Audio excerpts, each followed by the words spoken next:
at-ta'nu fil ansab, menyerang nasab orang lain. Perhatikan baik-baik dalam hadis riwayat Sahih Muslim.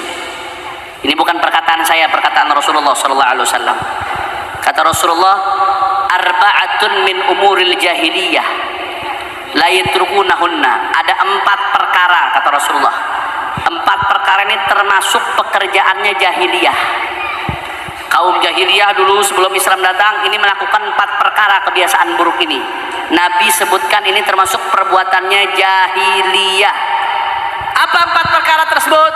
Yang pertama kata Rasulullah, al-fakhru bil ahsab, membangga-banggakan garis keturunan. Bangga, saya darah biru. Oh, saya cucu Nabi. Saya cucu kiai, saya cucu wali, saya. Orang ngebangga-banggakan nasab itu termasuk perbuatan jahiliyah, saudara.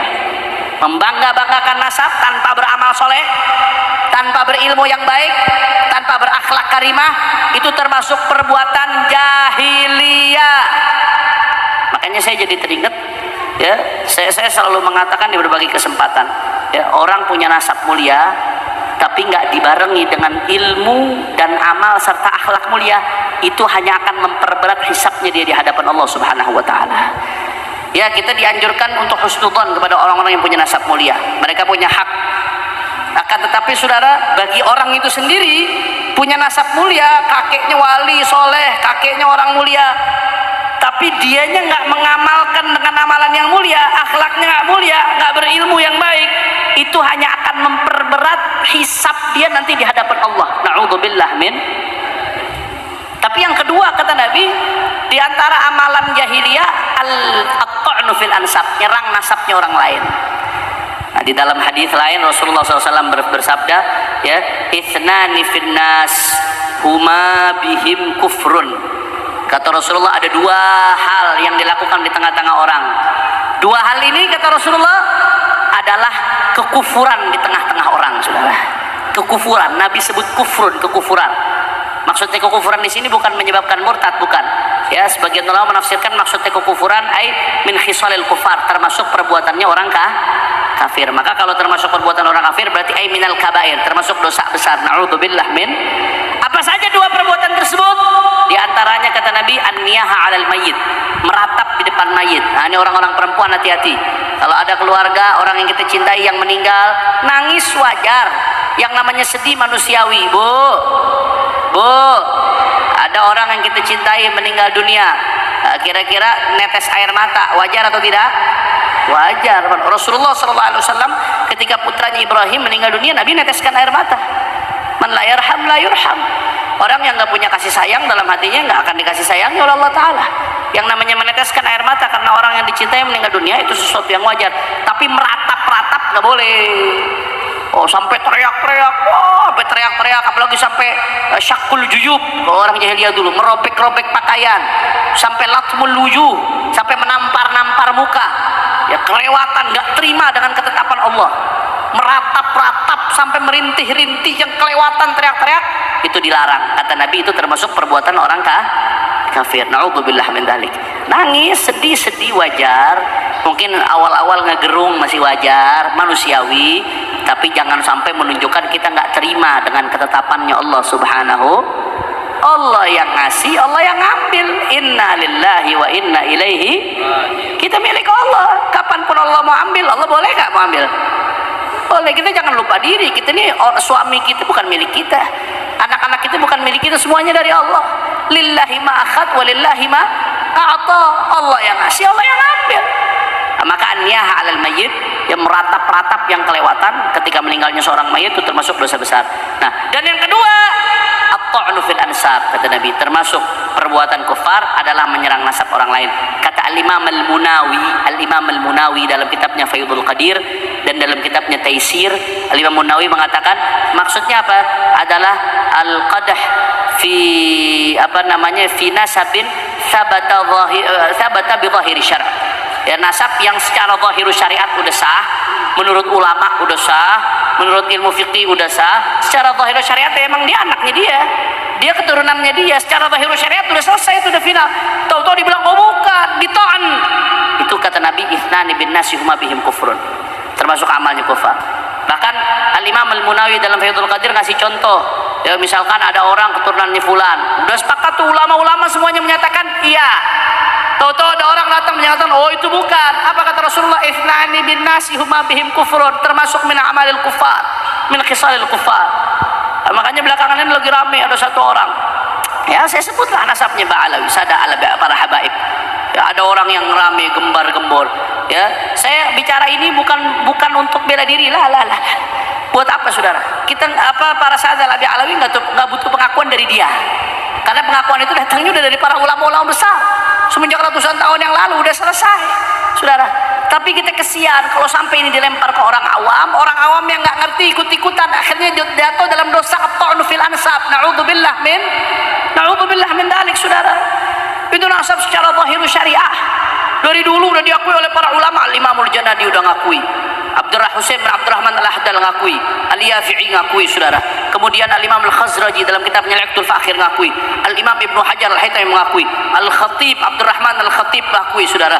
Kemudian juga Al-Imam As-Sakhawi, ulama-ulama besar, Murtada Az-Zabidi, Al-Imam Syarqawi, Al-Imam Bakri Syata' pengarang I'anatul Talibin, Murtada Zabidi pengarang syarat daripada Ihya Ulumuddin, juga Asy-Syarji Az-Zabidi pengarang Tajrid Shoreh Mukhtasar Sahih Bukhari.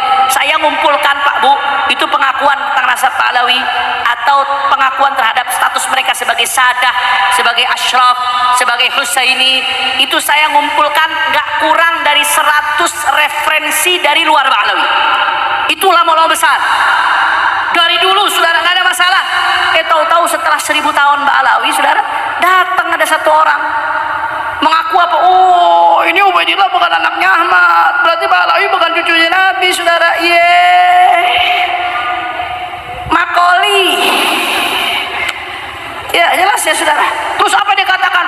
Walaupun seluruh dunia mengatakan Ba'alawi adalah cucu Nabi, saya tidak akan mengatakan demikian, saudara. Wah, siapa yang butuh pengakuan lo? Jelas atau tidak? Paham? Saya tantang siapapun yang ingin melawan saya, debat 3 hari 3 malam, saya ladenin tantangannya. Saya datang ke Banten, saudara, saat itu. Begitu saya datang ke Banten, orangnya kabur. Unyil. Jelas atau tidak? Hati-hati, saudara. Hati-hati, jangan main-main. Ini urusan ta'an fil nasab. Rasulullah ancam urusan ta'an fil nasab. Saya nggak peduli, saudara. Bagi saya tadi, nasab tanpa ilmu dan amal mulia hanya akan memperberat hisab di hadapan Allah Subhanahu wa taala. Bukan untuk bela diri lah. Hasya wa kalla. Pengakuan datang daripada ulama. Yang nggak ngakuin cuma iman. Menurut standarnya ulama sah. Menurut standar ilmu nasab sah. Bahkan menurut Nabhani, gurunya Ki Hasyim Asy'ari, itu mengatakan as-sahhu ahlul baiti nasaban. Ahlul bait yang paling nasabnya paling sah. Itu menurut ulama. Menurut standarnya ulama sah. Menurut standar syariat sah. Menurut standar nasab sah. Yang nggak sah menurut standar iman sabodo teuing. Nggak ada urusan, saudara.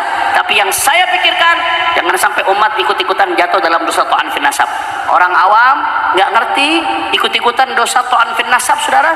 Na'udzubillah min dalik. Dan juga yang kita perlu khawatirkan apa? Ini ada agenda adu domba, saudara. Ada agenda adu domba. Ini judi makin merajalela di mana-mana, minuman keras merajalela di mana-mana, narkoba merajalela, korupsi banyak, saudara.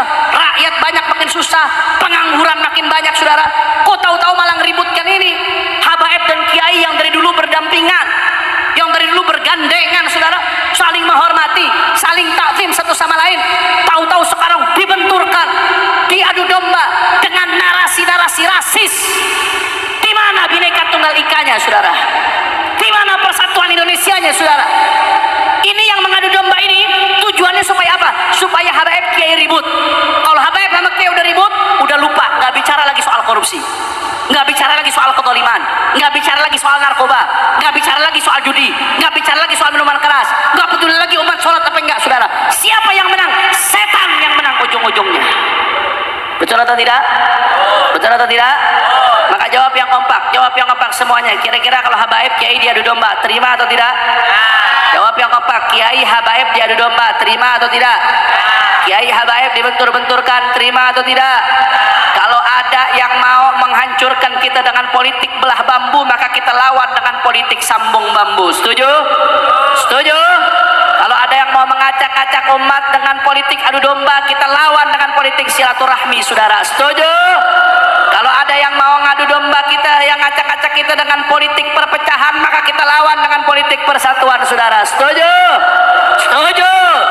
Masyarakat Cirebon jawab semuanya, siap bersatu, siap bersatu, siap berada di barisan para kiai, siap berada di barisan para ajangan, siap berada di barisan para habaib, siap berada di barisan para ulama, siap jaga Indonesia, siap jaga NKRI.